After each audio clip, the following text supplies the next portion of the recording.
On Charles Stanley Direct, you have the option of setting up a monthly investment into a fund from as little as £25.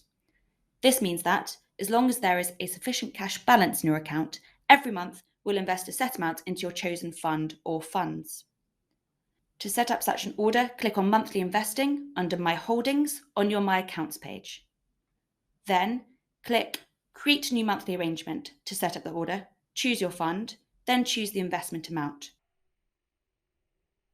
Confirm you've read the Key Investor Information document, along with the illustration of charges. Enter your password and click Proceed to confirmation. Check your order on the following page, then click Place this order now to confirm it. You will also be given the option to set up a direct debit mandate on this page to fund your investment, so you don't have to worry about forgetting to pay money in any future month. You can cancel monthly investments at any time. Just go back to the monthly investing page where you'll see your orders listed. Then click the radio button to the left of your order, then delete selected arrangements below. You then need to confirm your cancellation on the next page.